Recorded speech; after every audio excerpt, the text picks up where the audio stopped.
Hello viewers, welcome back to my channel. ఈరోజు వీడియోలో సింపుల్గా పాలవెల్లిని ఎలా కట్టుకోవాలి, అదేవిధంగా పాలవెల్లి కట్టాలి అంటే ఆనవాయితీ తప్పనిసరిగా ఉండాలా, మరియు పాలవెల్లి ఎందుకు కట్టాలి అని అన్నీ కూడా డీటెయిల్గా అయితే వీడియోలో తెలుసుకుందాము. వీడియో అయితే స్కిప్ చేయకుండా ఎండింగ్ వరకు చూడండి. మరిన్ని డివోషనల్ వీడియోల కోసం మన ఛానల్ని సబ్స్క్రైబ్ చేసుకోండి. ముందుగా పాలవెల్లి అంటే ఆకాశంలో కనిపించే నక్షత్రాల సముదాయం, అంటే పాలపుంత అని అర్థం. ఆకాశంలో ఉన్న గ్రహాలు, నక్షత్రాలు, గోళాలు అని అర్థం. వినాయక చవితి రోజు చేసే ప్రతి ఆచారం కూడా కొంచెం ఇతర పండుగలకు భిన్నంగా ఉంటుంది. అందులో పాలవెల్లి కూడా ఒకటి అని చెప్పుకోవచ్చు. ఇక పాలవెల్లి కట్టకపోతే గణేశుని పూజకు ఏదో ఒక లోటు వచ్చినట్టు ఉంటుంది. అయితే ఈ పాలవెల్లి కట్టడానికి ఆనవాయితీ ఉండాలా అంటే ఎటువంటి ఆనవాయితీ అవసరం లేదు. మనం కట్టుకోవాలి అనుకుంటే కట్టుకొని పూజ చేసుకోవచ్చు. ఎప్పుడూ కట్టలేని వాళ్ళు కూడా కట్టి పూజ చేసుకోవచ్చు.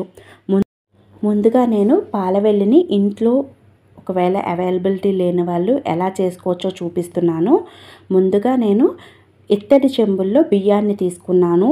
అందరి దగ్గర ఇసుక ఉండదు కదా, నా దగ్గర కూడా అవైలబుల్గా లేదు. అందుకని బియ్యాన్ని అయితే తీసుకున్నాను. 4 చెంబులు నీట్గా చేసుకొని, లేదా గ్లాసులు కానీ డబ్బాలు కానీ ఏమైనా తీసుకోవచ్చు అనమాట. వీటిలో నేను కార్డ్బోర్డ్ పైప్స్ పెడుతున్నాను. ఇవి మనకి వాల్పేపర్స్కి వస్తాయి కదా, ఆ పైప్స్ దాచాను. ఒకవేళ లేదు అంటే మీరు స్టిక్స్ కర్రలు కూడా పెట్టుకోవచ్చు. లేదు అంటే పీవీసీ పైప్స్ ఉంటాయి కదా, ఎలక్ట్రికల్ పైప్స్, అవైనా పెట్టుకోవచ్చు అనమాట.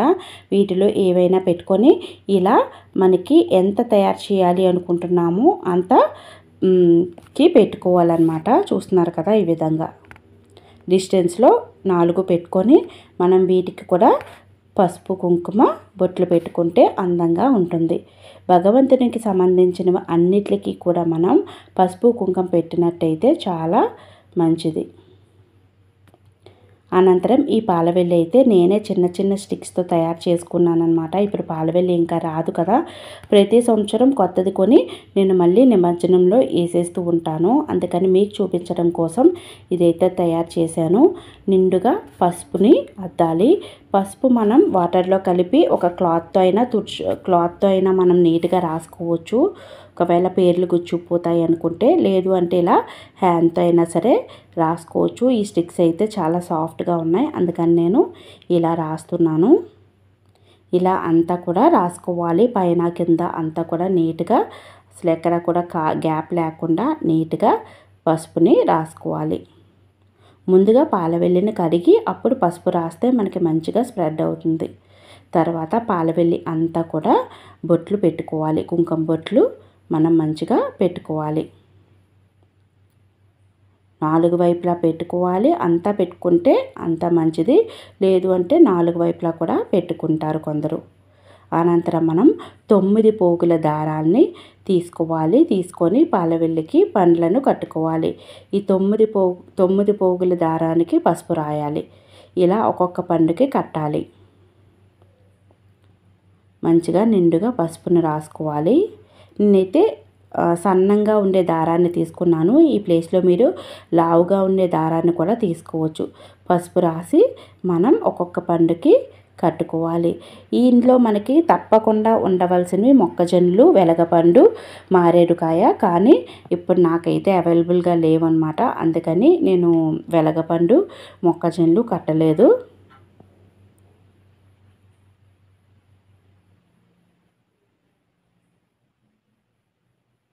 ఇలా మనకి కాడలు లేని పళ్ళకి టూత్ పిక్స్ని గుచ్చుకొని మనం నీట్గా కట్టుకోవచ్చు.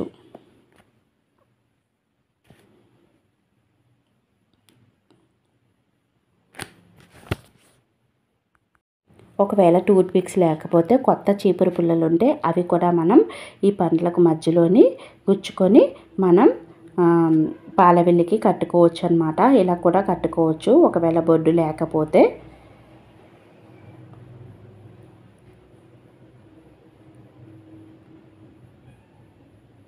ఖచ్చితంగా 9 పోగులు శుభప్రదం అన్నమాట. 9 పోగుల దారాన్ని ఒక్కొక్క పండుకి కట్టుకోవాలి.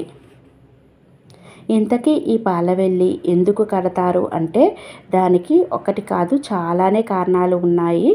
ఈ అనంత విశ్వంలో భూమి చాలా చిన్నది. ఆ భూమి మీద నిలబడి పైకి చూస్తే సూర్యుడిని తలదన్నే పెద్ద పెద్ద గ్రహాలు, నక్షత్రాలు ఇలా చాలానే ఉంటాయంట. ఒక పాల సముద్రాన్ని తలపిస్తాయి. అందుకని వాటికి పాలపుంత లేదా పాలవెల్లి అని అంటారు.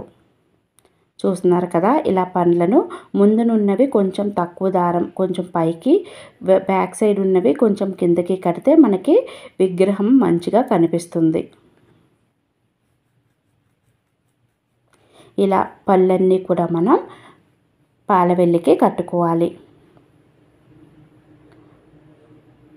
ఆ పాలవెల్లికి సంకేతంగానే ఒక చతురాస్రాన్ని కడతాము. అంటే ఈ పైన మనం పాలవెల్లి కట్టాం కదా, అది చతురాస్రంలో ఉంటుందన్నమాట. గణపతి పూజ అంటే ప్రకృతి ఆరాధన. అందుకని సృష్టి, స్థితి, లయ అనే 3 స్థితులు కనిపిస్తాయి. భూమికి ప్రతీకగా మనం మట్టి ప్రతిమను పూజిస్తాము. అదేవిధంగా జీవానికి ప్రతీకగా మనం పత్రాలను సమర్పిస్తాము. ఆకాశానికి ప్రతీకగా మనం పాలవెల్లిని కట్టి ఈ పూజలో స్వామివారిని ఆరాధిస్తాము. ఎప్పుడైతే ఇవన్నీ ఉన్నాయో అప్పుడు మనకి ఈ ఆరాధన పూర్తి పరిపూర్ణతని ఇస్తుంది. గణపతిని పూజించడం అంటే ముక్కోటి దేవతలను ఆరాధించడం అని అంటారు. చూస్తున్నారు కదా, ఇలా మనం పత్రులు అన్నీ కూడా పైన అలంకరించుకొని ఇలా మనం మంచిగా పుష్పాలతో నిండుగా అలంకరించుకోవచ్చు. ఇక్కడ మామిడి తోరణం కూడా కట్టుకోవచ్చు. నేనైతే నార్మల్ గణపతి పూజ రోజైతే కడతాను, ఈరోజైతే కట్టలేదు. మామిడి ఆకులు ముందున ఇలా నీట్గా కట్టుకొని వాటికి పసుపు కుంకుమ అలంకరిస్తే ఇంకా అందంగా కనిపిస్తుంది. ఇలా అందంగా మనం పాలవెల్లిని అలంకరించుకోవచ్చు. ముక్కోటి దేవతలను పూజించడమే గణపతిని ఆరాధించడం అంటే అని చెప్పాను కదా. ఆ దేవతలకు, నక్షత్రాలకు, గోళాలకు సూచనగా పండ్లను పాలవెల్లికి కడతాము. ఈ వీడియో మీకు నచ్చింది అనుకుంటున్నాను. నచ్చితే లైక్ చేసి షేర్ చేయండి. Thanks for watching this video.